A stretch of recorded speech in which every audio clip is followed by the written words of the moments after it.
Direct.TV. We are here with Joey Slab from Cena More Entertainment. What's going on, man? Hey, what's going on, Rick? How's life been treating you lately? Shit, it's alright, you know. Survived that tundra, that storm, all that shit.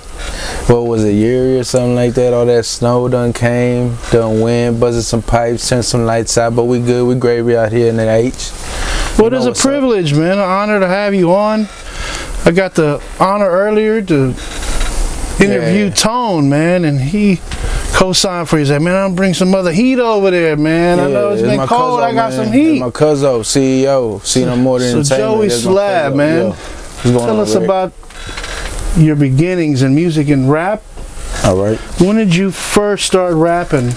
Like, was it elementary, middle school? Well, I want to say the end of middle school. It was kind of like just a thing that we would do, just fuck around and see who could do it, who couldn't do it, or oh, I bet you can, I bet you can.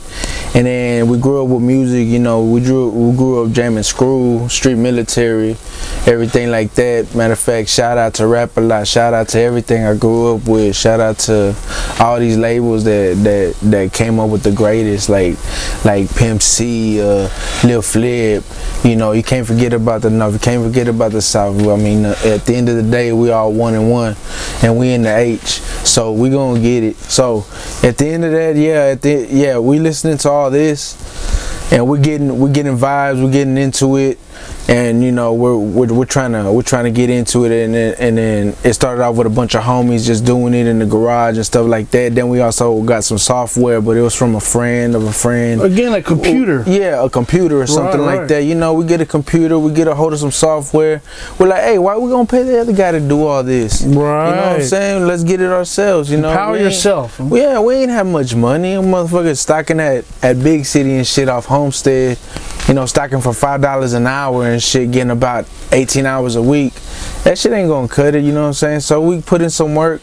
Yeah, we did our little thing with our little it was just Joey Slab and Augustine and Big Chop, you know, aka Big Chop. That's one of my best friends. And then it was also one of my other friends, one of my good friends, Irvin, you know what I'm saying? We all came up together in the same schools, because I went from I actually grew up in the north side over here off Irvington, Cross Timbers, all that shit, all that good shit over here in Lindale. In my teens, I spent all in Northeast, which is like East Mount Houston towards North Lake Houston and stuff like that, like right before you get to North Lake Houston. But I was always on Homestead or Mesa, fucking around with my friends and stuff like that, or my kin folks. Like I said, I would always run into someone that would say, hey, I freestyle too. Hey, I freestyle too. Hey, well, I heard you freestyle. My cousin told me you freestyle. Well, let's get it then, you know. Let's throw on the instrumental or something. And it started off like that too. Like, I bet you can't. You know, it was just like us testing each other. And at the end of the day, I met a lot of people. I done a lot of things. And then from there, it went on forward and forward and forward. And then when I had my son back in 2009, I didn't take so much of a vow of silence. I just kind of was like, it was my first child, so I was like daddy first over everything, you know what I'm saying? And then at the end of the day, you know, I said, I'm not gonna take a vow of silence. I'm just gonna leave the rap stuff alone for a little bit, because I mean, the shit you say is vulgar. You don't want your kid listening to you saying nigga this, nigga that, or you don't want your kid hearing you saying fuck this, fuck that, shit this, shit that. You know, so you had to change up your style a little bit sometimes too. But like I said, you know, for all you parents out there, you know what I'm saying, daddy first, do your thing. You wanna do music? Hey, do music, do what you gotta do. Or you wanna choose one over the other, that's all you. Every man to each his own. And then that's when back in, I want to say, what, 2015, 2016, because even before that, when me and Cuz would link up, Tone Hood Life, when we would link up, it would be a lot of, hey, well, let's freestyle. Hell yeah, let's freestyle. Matter of fact, he's the one who got me into a lot of music too, you know what I'm saying? He would always come and sometimes he a lot, you know what I'm saying, he an older cousin. Sometimes they leave me at home with the nigga or something, like, you know what I'm saying? And he'll be like, nah, you gonna jam this? I'm like, bet, I ain't tripping, you know what I'm saying? We gonna jam this one or whatever. And then, like I said, we grew up with a lot of old school rap, you know what I'm saying? Like I said, Street Military, SUC, all that stuff. I love some Lil Kiki, I love all that. It don't matter what side you're from, man. Good music is good music. When did you first put out something like maybe a CD, an album, cassette? Your first? Well, I want to say back when we had the software, me and Big Chop, we had some software in the back, and then a lot of people that would come over, you know, a lot of my friends, we would do like little demo shit, or we would say, oh, hey, get on the mic if you say you could freestyle this, that. And we would write some things, and then we would do some things, and then one of the first little CDs we burned was maybe back in 2016. No, I wasn't even, way before that, my bad. Scratch that, like 2006. Right. More like 2006. So first thing we did was that, because when we had it out, it was just maybe a few songs. I remember one was called like Me and My Halle. I kind of did it off of the Jay-Z and Beyonce track, or that Me and My Girlfriend one, and stuff like that. And then but a lot of people in Northeast, you know what I'm saying, I ain't gotta say much. A lot of people will vouch for me. A lot of people who know me, you know, my ghetto past is good. It's all and everywhere. I don't burn no bridges. I ain't got no enemies. I don't hate no one. If you dislike my music, don't listen to it. If you love it, stay tuned. You know what I'm saying? Subscribe. I only got a YouTube page right now. I'm not on any platforms, because there's a lot of music where I'm just doing mixtapes too. Once I get to the albums, y'all will be notified and y'all will know. And then that's when y'all know what platforms I'll be on, you know. And then as far as that, and then I'll get with my CEO about the others.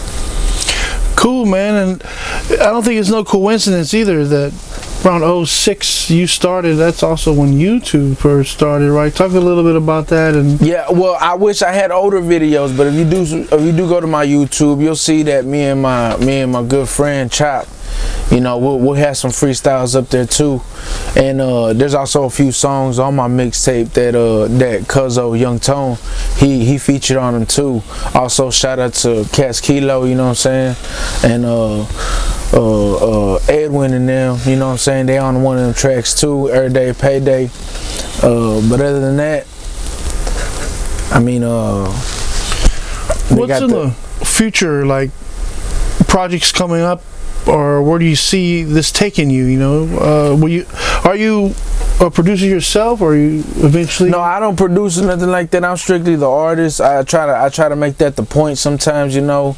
I don't got too much background story besides the fact that I used to do open mics, you know, like at Lapa Lapa. They used to be on Aldine Westfield. That was a while back, before it was a sushi bar right there.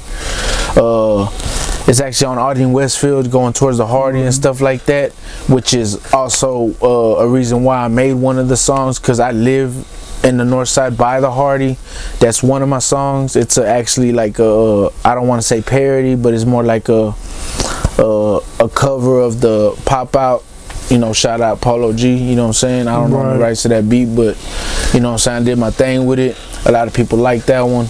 That's one of the reasons for me doing that one. And then other than that, other than the Hardy, I see myself, I see the projects going a lot more further than just streets and hoods and stuff like that. You know, I want to get it together. I want it to be a whole thing, such as a city. I mean, sometimes you could get it as a whole state. Sometimes you could get nationwide. You don't always want to be with the same thing. We sipping, we tipping, we doing this and that and that and that and that. That's cool to an extent, but we gonna get it eventually. Yeah, and then the next projects you will be notified. Well, awesome, man. This was awesome. Sit down with you, man. Talk about life and music, man. And don't be a stranger, man. Hope to see you back soon, man. Again, any parting shout outs, man? How can people find you? Man, people can find me, just type Joey Slab into YouTube, or type Slabs and Dabs. That's the only one I got out right now. There's a few songs on there that are like, I guess you could call them singles or whatnot, but I do have a mixtape. Shout out to DJ Red of SUC. You know what I'm saying? For slowing and chopping my stuff at the Screw headquarters. You know what I'm saying? And then doing me that favor and stuff like that. You know, shout out to him. Shout out to Timothy B. Riley for being one of the ones to support me when it came to that Chemistry Hookah show. Shout out to everyone else that was up there at the show. If you was there, you know what show I'm talking about. I ain't gotta go into dates or nothing like that, you know what I'm saying? Shout out to DJ Droopy, you know what I'm saying? We keeping it real out here. Hopefully, like I said, when projects expand, y'all gonna know what's up. It's just this COVID-19 shit slowing us down, but we gonna get up there. Let us get it. Awesome, man. It was an honor, man. You came in, and don't be a stranger, bro. I appreciate it, Rick. Awesome. Thank you.